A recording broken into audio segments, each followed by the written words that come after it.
some chronic things. Like a lot of what people complain about to me is digestion issues, kind of chronic. Like it might be good for one day and you're like, oh, okay, great. And the next day, boom, it's right back. So there's digestion and sometimes there's energy.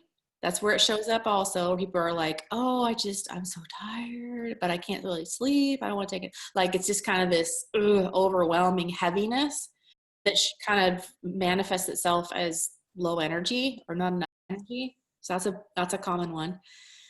But if you find yourself, and one of the easiest ways to know if stress is really playing a part in whatever you have that you're complaining about, is if you feel like you have a short fuse, and I don't necessarily mean anger, just a short tolerance level.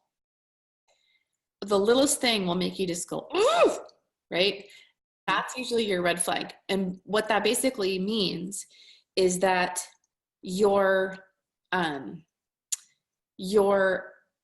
baseline stress level is so high that it doesn't take very much to trigger it, okay? And the analogy I always use that illustrates this very well is if we had a balloon and that represented your stress level, and we blew up the balloon and it was real, like it, we think that if we put even a little bit more air in it, it's gonna pop, right? But we hold it, and then it doesn't take much. Like I could take this pen, which isn't that sharp, but I can take the pen and just go like that and it pops, right?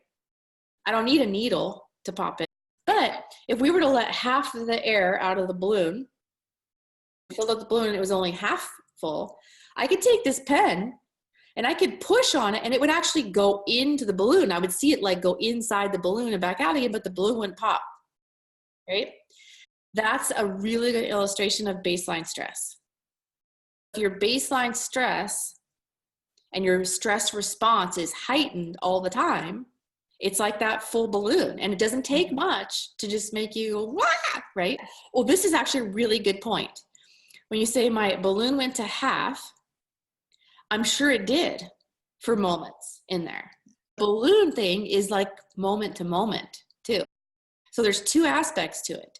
There's your balloon that's kind of the big picture balloon, and then there is the minute to minute balloon, right? And so it's so great you said that, because I get that type of comment all the time. And another analogy I use that illustrates this is you have the big picture of what your life is. And I illustrate that as the big picture of where you want to go, say on vacation, okay? And you're gonna drive there. So you get in your car and you, yes, take out the old-fashioned map, right? And you're looking at the map, you're like, what's that? No, you got the old-fashioned map and you say, okay, the big picture is I'm gonna go from here to San Diego. I'm gonna drive. And I'm gonna stop here, I'm gonna stop here, I'm gonna get a hotel there, I'm gonna check out that on the way. So that's the big picture of where you're going. And that's what you're kind of creating in your mind. But there's the micro, so that's the macro, right? But the micro is your car that you're driving in. In that little micro environment, you're going to adjust your seat and you're going to switch the air conditioning on. You're going to turn the radio station. You're going to do all these things to make yourself comfortable in the moment. And all those moments add up going down the journey to get where it is you want to go, right? The same idea with stress. You have this big picture idea of how stressed you are. You have the moment to moment stressors where you might, in the big picture, say, hey, I got a roof over my head, I have a great job, I have money in the bank, I have all these things. That's the big map, right? I know where I'm going for vacation. I know where I'm gonna stop. I know where I'm gonna stay. I know where I'm gonna check out.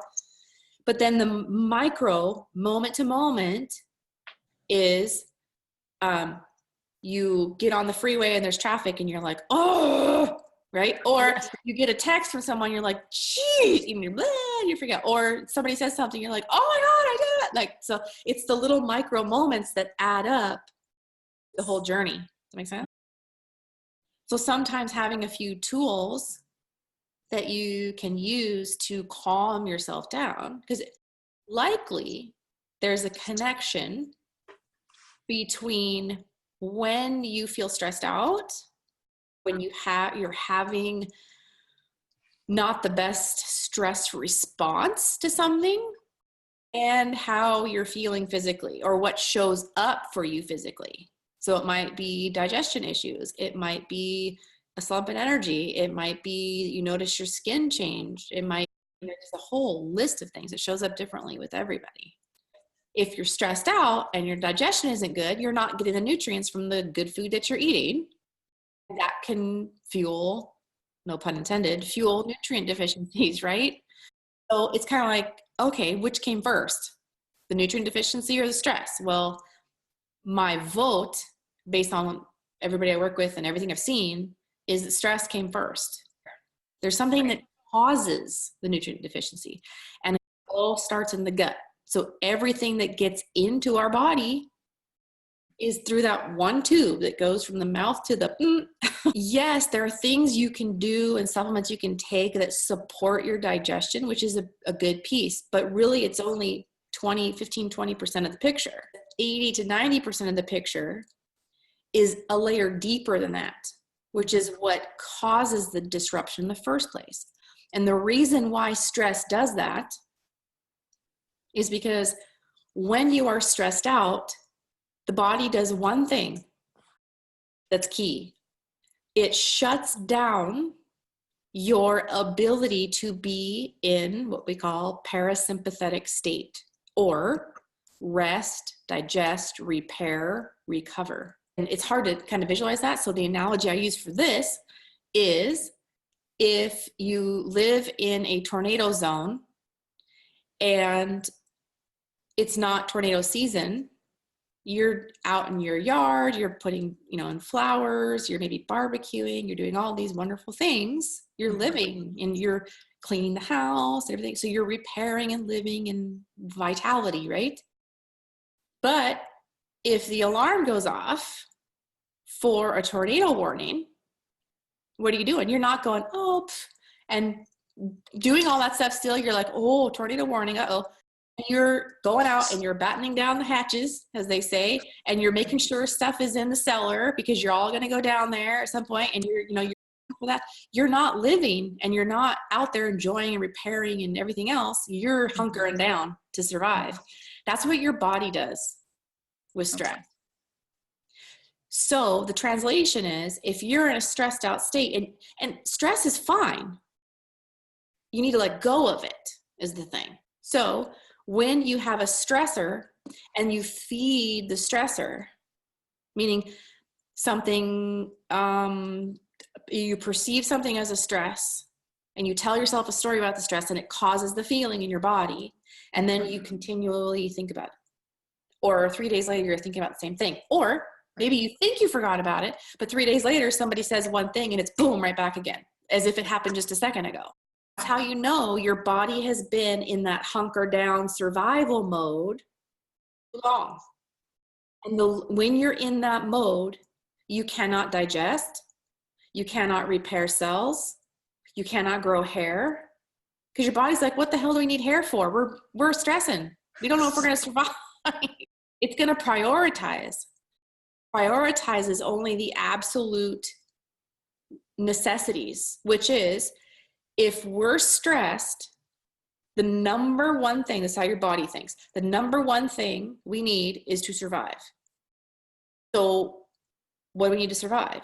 Well, we need legs to run, arms to fight, we need energy around our midsection so we can get to that energy to fight or to run, right?